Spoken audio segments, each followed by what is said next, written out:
各位觀眾朋友，大家好。今日同大家講成一個同全香港人都息息相關，甚至乎聽落有首首令人頭痕嘅切身話題。最近如果你有留意開新聞，或者自己本身都住緊公屋，應該都聽過晒周圍啲街坊喺度議論紛紛，話房屋署近期查公屋資產查得越嚟越嚴，自稱可以話是史無前例咁大手筆。好多人以前以為只有越咗公屋就可以安居樂業，住到千秋萬世，點知依家一到申報期，見到將申報表告嚇到倒吸一口涼氣，坊間甚至開始流傳話有好多所謂嘅公屋富戶，為咗避免被房署加雙辟租，甚至乎被收回公屋單位，竟然各出奇謀，積極搞試出一啲令人意想不到嘅怪招嚟避開審查。到底呢啲傳聞中嘅怪招是咩？普通市民又真係可以跟住咗？定是分分鐘弄巧成拙，最後特不償失？今日我就同大家全方位拆解呢個局，話俾大家知究竟有邊三招被坊間視為富豪嘅最後逃生門，而如果你係屬於寬敞戶，原來喺邊兩種特定情況之下互市班嘅。另外屋企有老人家嘅就有更加留意那井嘅戶到底有咩政策優惠可以做到全免租金。今日呢條片資料量極度豐富，住排公屋、住緊公屋或者準備要申報資產嘅朋友，繼續同我睇到最後。好啦，我哋即刻要正題。講到公屋富戶政策，其實香港房屋委員會早喺好多年之前就已經推出咗，不過以前嘅審查機制可以話是相對比較寬鬆，好多時都係行曾時申報嘅制度，或者每隔一段長時間先至抽查一次。但自從呢一兩年開始，政府為咗打擊濫用公屋，將個網越支越密，自情同好多唔同嘅政府部門，好似地政總署、原蘇署，甚至乎稅務局等等連線，一查就查得出你有冇海外戶業，名下有冇名貴私家車或者銀行戶口，喺過去一年入面有冇一啲唔順暢嘅大額資金出入。喺呢個咁嚴厲個風高浪浪極之下，好多人就開始驚訝，特別就係一啲喺公屋住咗10幾、20年甚至30幾年嘅家庭，仔女長大成人，出到嚟社會做嘢，賺到幾份人工，加埋個家庭總月息或者總資產一唔小心就超越咗房署定下嘅上限。如果超出咗上限，會面對咩後果呢？簡單嚟講，如果你嘅家庭月息超過咗限額嘅2倍，但係又未夠3倍，你就要交備辦租金；如果超過咗3倍，但是未夠5倍，就要交雙倍租金兼要市值租金。但最致命嘅係，如果月息超過限額5倍，或者總資產淨值超過咗申報限額，又或者你喺香港擁有住宅物業，咁你就唔單止係加租咁簡單，而係會收到房署嘅遷出通知書，限你喺一段時間之內搬走。正因為咁講，坊間近期佢出現咗好多所謂嘅急出怪招。第一種最多人討論，亦都係最常見嘅怪招，就係急搞脆車主轉名或者買車。有好多人平時貪方便，或者因為工作需要，買咗架價值不菲嘅私家車，平時就泊喺公屋屋邨嘅停車場或者附近。以前房署好手下，會逐架車去查個車主係邊個，但依家唔同啦，房署依家是會主動去停車場抄牌，然後同運輸署核對車主資料。如果發現個車主係公屋住戶，就會將架車嘅折舊價值記入去你嘅資產限額入面。又知依家好多新車或者稍為好手嘅電動車，車價隨時都幾十萬。如果一個家庭本身嘅銀行儲蓄已經茶壺多到頂，再加埋揸車嘅價值，咁就必定超標。所以依家好多人一聽到有申報，第一時間就係將揸車轉名俾唔係住喺公屋嘅親戚朋友，或者索性平價賣咗去，實行次居保屋。第二種怪招就係現金出糧或者瘋狂提現。有啲做地盤、物流或者影視業嘅街坊，以前可能習慣用現行轉賬，但自從申報查得緊之後，佢哋就會同老師商量，要求改為全現金出糧。今日銀行戶口就唔會有一條條清楚嘅入數記錄，更有甚者，有人會喺申報遲前嘅幾個月，每個指日就去自動櫃員機提款，每次提紙錢甚至入戶，將銀行戶口嘅存款數字撳到去最低，然後將啲現金擺喺屋企個保險箱或者枕頭底。佢哋以為咁樣糊記錄就查唔到，但其實呢種做法係房署同埋稅務局眼中有自大嘅漏洞。因為如果佢哋抽查你嘅銀行月結單，見到你每個月有大筆不順暢嘅現金提走，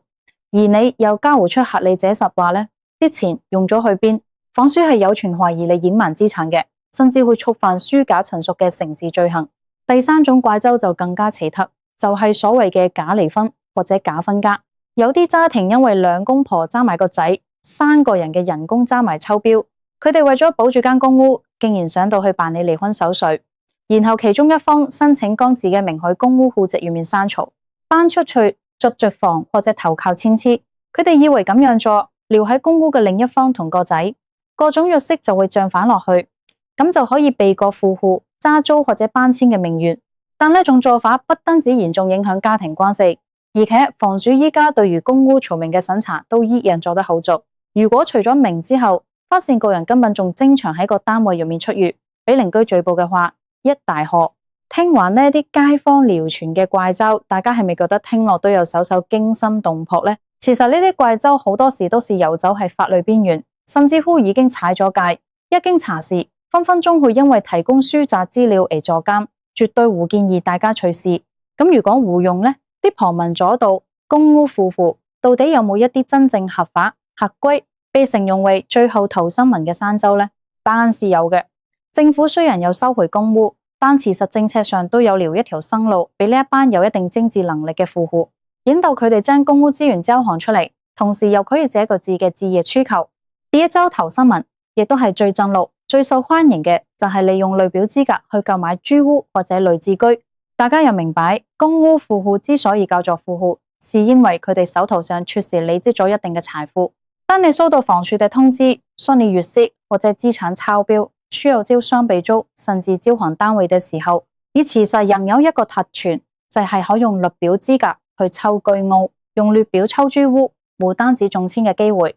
率比白表高好多。最緊要嘅係，你可以免除預息同埋資產嘅限制。換句話講，就算你依家月月實運，銀行有100萬資產，只要你肯交還現時住展嘅公屋，你就可以用綠表身份去買一手居屋或者綠置居。而且依家政府為咗鼓勵公屋住戶置業，綠表買居屋嘅按揭成數最高可以保證保到98%，首期只需要5%，還款期又長。對於一啲仔女已經大咗有穩定收入嘅富戶家庭嚟講，與其每個月俾雙倍租金或者市值租金去供一間永遠無所餘置嘅公屋，倒不如嗱零用咧招逃生門，將資產轉化為首期，買一間真正屬於自己嘅木業。咁樣既可以堂堂正正擁有物業，又無使經每日提心吊膽經房搜查。第二招逃生門就係自願交還公屋以換取保證書。有啲富戶可能年紀閪事大，或者仔女準備移民，或者想搬出去自己做，原有的公屋單位可能只剩低1-2個老人家或者1-2個情緣。如果佢哋住得依家市道一般，又或者暫時未有鮮水嘅居屋想買，但係同時資產又超咗標，互相同房署勾存，佢哋可以選擇主動自願咁將個公屋單位交還俾房屋署。你可能會問，交還咗間屋自己做邊呀？咩口是口循，其實不然。房署有一項政策，如果你係因為資產超標係主動交還公屋，而你又為透過綠表買到居屋，房署可以向你發出一張叫做保證書或者翻版綠表。喺未來嘅某一個年期之內，如果你嘅經濟狀況有所改變，例如生意失敗或者退休之後無咗收入，令到你嘅入息同資產重新跌返落去，符合申請公屋嘅資格之力，你就可以憑住呢張保證書獲得優先重新分配公屋嘅權利。呢招對於一啲做生意收入不穩定嘅富戶嚟講，可以話是一個好好嘅安全網，既減局咗眼前被查被罰嘅危機，又幫自己買咗個未來嘅保險。第三招逃生門就係分鋪或者刪除戶籍，呢招比較適合一啲大家庭。舉個例子，一個原本有5個人住嘅公屋單位，父母揸3個出咗嚟做嘢嘅仔女，因為3個仔女開始賺到錢，每人幾萬蚊人工，將埋一齊就肯定爆晒富戶線額。呢個時候如果盲目咁全家一齊加認留低，最後可能成家人都被趕走。呢個時候嘅合法逃生門就係將其中1-2個已經有足夠經濟能力搬出去獨立嘅仔女，主動去房署辦理刪除戶籍嘅手續。當呢1-2個高收入嘅仔女將個名喺爭租於度刪除咗之後，佢哋賺幾多錢喺出面買戶買樓，都同呢間公屋完全無關啦。留返喺公屋度嘅父母或者其餘會有能力搬走嘅仔女，佢哋嘅總月息同資產就會重新計算，只有寮啲嘅人個總數戶超標，咁呢間公屋就可以寄去安安穩穩咁住落去。至於搬走咗嘅仔女，佢哋去到外面租樓或者買樓，亦都少咗一份要顧慮屋企公屋去被收去嘅心理負擔。呢個做法雖然話是分開咗住，但從整體家庭嘅利益去睇，就成功保住咗長輩嘅居所，同時又俾咗後輩自由發展嘅空間，可以話係最實際嘅切實做法。這雲富戶嘅頭新聞，我哋轉個焦點，講述另一班同樣近似好頭痕嘅公屋住戶，就係寬敞戶。乜嘢叫做寬敞戶呢？簡單嚟講，就是房屋署對於每一個公屋家庭，因應佢哋嘅居住人數，都有定下一套最高居住面積嘅標準。隨住時間過去，好多家庭嘅仔女結咗婚搬走咗，又或者家中有長輩百年歸老，原本住咗4、5個人嘅大單位，最後可能剩返1、2個人住。如果每人平均分到嘅居住面積超過咗房署定下嘅寬敞指標，咁呢一個家庭就會被界定為寬敞戶。房署為咗善用資源，會定期要求呢啲寬敞戶搬出一啲面積比較細嘅單位，騰出大單位俾有需要嘅大家庭。好多老人家或者住慣咗一個屋村幾十年嘅街坊，一聽到話又搬，都會好唔捨得，覺得搬屋好辛苦，周圍環境又要重新適應。但原來跟住房屋署現行嘅政策，如果你被界定為寬敞戶，其實喺以下2種特定情況之下，你嘅擁有免調遷嘅特權。簡而言之，就係護士班。第一種情況就係家中有殘疾成員或患有嚴重疾病嘅住戶。房屋署喺制定政策嘅時候，雖然話有講原則，但同時都有講人情味。如果一個公屋家庭裏面有成員係有肢體殘疾、精神上有特殊需要，或者仲患有一啲需要長期喺屋企休養、需要特定醫療器材輔助嘅嚴重疾病，咁只有你能夠提供由本港註冊醫生或者社署簽發嘅有效證明文件，證明呢位成員因為身體狀況，如果突然又搬遷去一個全新、陌生或者面積比較細嘅環境，會對佢嘅健康或者日常生活造成嚴重嘅負面影響。房屋署通常都會採取體恤嘅態度。喺呢個情況下，即使你哋單位嘅平均面積超標，房署都會將你哋剔除出需要殘置調遷嘅寬敞戶名單之外。你可以自主安心留喺原有嘅單位度住，方便照顧患病嘅家人。呢個安排可以快捷非常之特徵，充分考慮到弱勢社群嘅實際生活困難。第二種情況就係戶主或者屋企成員年齡已經達到60歲或以上嘅長者家庭，呢個係好多街坊最關心，亦都係最容易適用嘅一條條款。大家要記住，房署對於寬敞戶嘅調遷係有分階段同埋有年齡界限嘅。如果一個公屋單位月面所有嘅成員都已經達到60歲或以上，咁喺政策上佢哋就會被界定為長者寬敞戶。房署對於一類長者寬敞戶，原則上皆會去強制佢哋搬遷嘅，因為政府明白老人家年紀大，記性同埋適應能力都大不如前，喺一個地方住咗幾十年，街坊街里互相有照應，路上食飯睇醫生都熟晒路。如果夾硬要一班60幾、70幾歲嘅老人家搬出一個完全陌生嘅新屋村，對佢哋精神上同身體上都會造成好大嘅負擔。所以只要屋企剩低嘅所有人年齡都過咗60歲呢條線，就算間屋得2個人住，但係有500尺，房署都冇會逼你搬，你可以安享晚年。不過有一點需要特別提醒大家注意，雖然學60歲以上嘅長者寬敞戶護士強制搬，但如果房屋署因為資源真是好緊張，主動邀請你搬出試單位嘅時候，佢哋往往去提供一啲好適應嘅自願減免優惠，例如搬遷津貼，或者提供先落層有電梯自達、環境更方便嘅長者住屋俾你揀。如果你個人覺得搬出細啲嘅單位更易打理，又想賺比津貼，咁自願搬就無問題。但如果你堅持唔想搬，只要你夠年歲，你絕對有權利拒絕。房署係唔可以加應收你間屋嘅。講到長者，除咗寬敞戶護士班之外，房署對於全長者戶嘅照顧，仲有一項節程可以劃制黃牌職嘅終極福利。有好多人曾入問法，依家公屋租金雖然比起私人市場平好多，但對於一啲完全無收入，淨係靠紙青雲殘者生活津貼或者傷殘津貼過日子嘅基層老人家嚟講，每個月1000至2000元嘅租金，長年累月至落去，都依然是一筆重大嘅開支。咁到底長者戶如何可以做到全免租金呢？呢個就一定要提到由房屋署同社會福利署緊密配合嘅租金援助計劃。同埋綜合社會保障援助計劃。首先，如果一個公屋家庭月面所有成員都係年滿60歲或以上嘅長者，而且佢哋嘅家庭總入息低於某一個標準，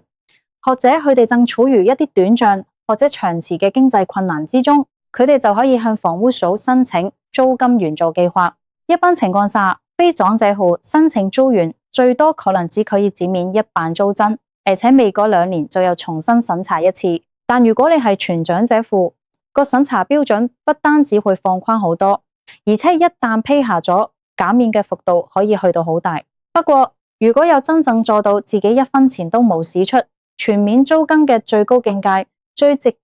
而且100%合法嘅途徑，就係透過申請綜援。好多老人家一聽到綜援呢2個字，可能心理上會有少少抗拒，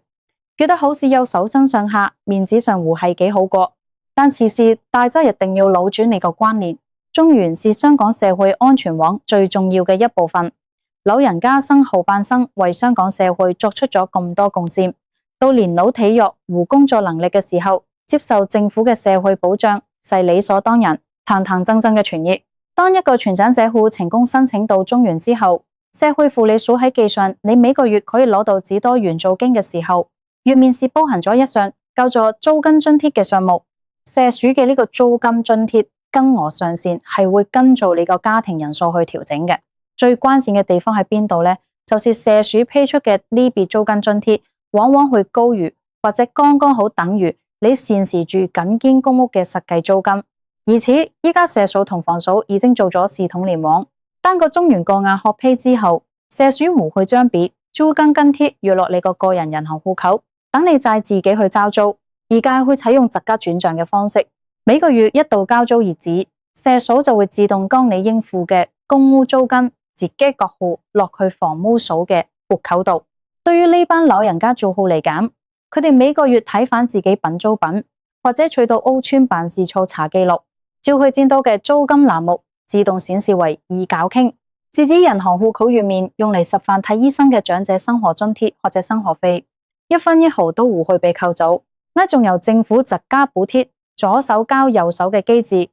就係真正意義上嘅公屋長者戶全免租金。要打到呢個全免租金嘅階段，有幾個切實嘅步驟同埋條件需要注意。呢個條件當然就係戶籍入面不能夠有非長者嘅成員。如果你哋租於入面，仲使做一個30幾歲、有手有腳、有工作能力嘅仔或者女嘅名，咁成個家庭就唔會被視為全長者戶。社署喺審批綜援或者房署審批綜援嘅時候，都會將呢個年青成員嘅潛在入息計埋入去，咁樣就基本上唔可能享用到全免租金嘅待遇。所以如果仔女真是已經搬走咗，或者自己有能力獨立，至到好似我前面所講咁，先去房署辦理好除名手續，將公屋租約變回純粹嘅長者戶。第二個條件就係資產方面要符合社署嘅規定。雖然話長者住境嘅呢間公屋單位本身係唔係介入資產是我嘅，但老人家自己手頭上嘅銀行、儲蓄、股票或者現金就要符合綜援制度下對於高齡人士嘅資產上限。依家政府對於年長人士嘅資產限額其實已經相對放寬咗好多，只有戶勢手持幾十萬現金嘅影城富豪，一般拯救熱腸防老看病用嘅指環雲儲蓄，通常都唔會超標。第三個步驟就係主動出擊。好多老人家因為信息不流通，根本唔知有呢啲政策，每日喺度千絲揀用，為咗2000元租金發愁。作為仔女或者鄰居，如果見到身邊有咁樣嘅長者，應該主動帶佢哋去尋找協助，可以佢去屋邨嘅房屋事務主任，或者去屋邨附近嘅鄰舍長者中心，尋找註冊社工幫手。社工會非常熱心咁幫老人家準備好所有嘅入息證明、資產證明文件，然後協助佢哋填表，向社署同房署提出申請。講到呢度，大家可以睇到，香港嘅公屋政策雖然近次好似雷厲風行，查得好緊，令到好多富戶人心惶惶，但其實只要你仔細研究背後嘅條文，就會發現政府嘅出發點主要是為了資源合理分配。對於一啲真係已經賺到錢、生活富足嘅真富戶，政府嘅態度好明確，希望你哋護好債霸，賺做寶貴嘅公共資源，應該利用綠表等政策投生民，將公屋交還出嚟嘅基層市民，自己就升格做業主。對於一啲因為家庭成員減少而變成寬敞戶嘅長者或者弱勢群體，政府喺政策上亦都有設立保障網，有因應身體狀況同埋年齡嘅免搬遷機制，絕對唔會盲目一刀切飛走呢班需要安享晚年嘅老人家。至於真正最基層無依無靠嘅全長者戶，更加有租園同中園互相配合嘅全面租金安排，確保佢哋唔會因為爭戶似豬而流離失所。其實無論你依家係處於邊一個階層，做緊公屋定係排緊公屋，面對政府政策嘅轉變，最主要嘅就係要保持冷靜，千祈唔好盲目相信網上或者坊間流傳嘅一啲所謂被租怪租，因為呢啲怪租往往存在好大嘅法律風險。依家大數據時代，政府部門之間嘅資料聯網非常發達，以往可能慢得過，依家隨時一查就穿。一旦被定義為蓄意隱瞞或者欺詐，不單止經公屋事事無阻，